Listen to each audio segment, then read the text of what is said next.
கிறிஸ்துவுக்குள் பிரியமுள்ள சகோதர சகோதரிகளே, பலன் தரும் தேவன் எபிசோட் 1549 கர்த்தரை துதிக்கிறேன், மகிமைப்படுத்துகிறேன்.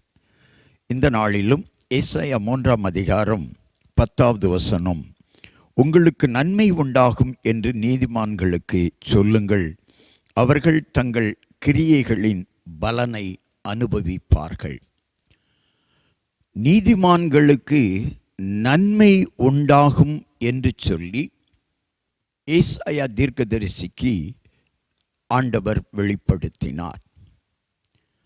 ஒருவேளை நீதிமான்கள் நியாயம் செய்கிற பொழுது, நீதி செய்கிற பொழுது நன்மையை பெற்றுக்கொள்ளாமல் கூட இருக்கலாம்.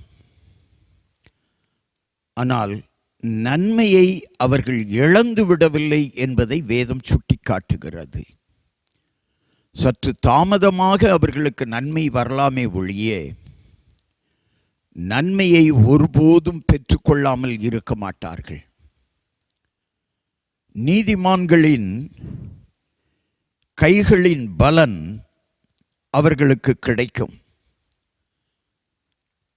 அவர்கள் நீதி செய்வதின் நிமித்தம் அவர்கள் என்ன என்ன செயல்கள் நீதியை விளக்கினதோ அதற்கு தக்கதாக அவர்கள் கிரியைகளின் செயல்களுக்கு தக்கதாக அவர்களுக்கு பலன் கிடைக்கும்.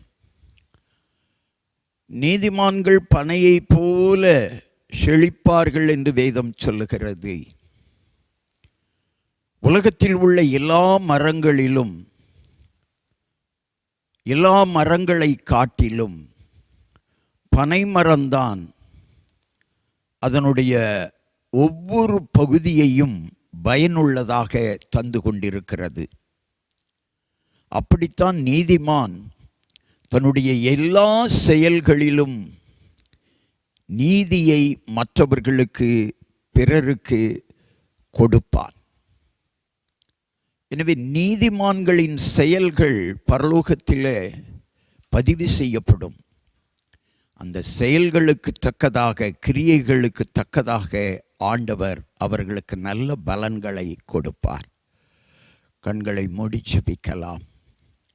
இந்த உலகத்திலே நீதிமான்களாய் வாழுகிறவர்கள் குறைந்து கொண்டே வருகிறார்கள்.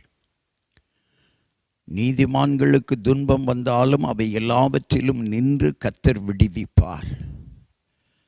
நீதிமான்கள் கூப்பிடுகிற பொழுது பரலோகத்தில் இருந்து பதில் கிடைக்கும். எனவே நீதிமானாய் வாழுங்கள். உங்கள் வாழ்க்கையிலே துன்பம் வராது. உங்கள் கிரியைகளுக்கு தக்கதாக பரலோகத்திலிருந்து தேவன் நற்பலன்களை கொடுப்பார்.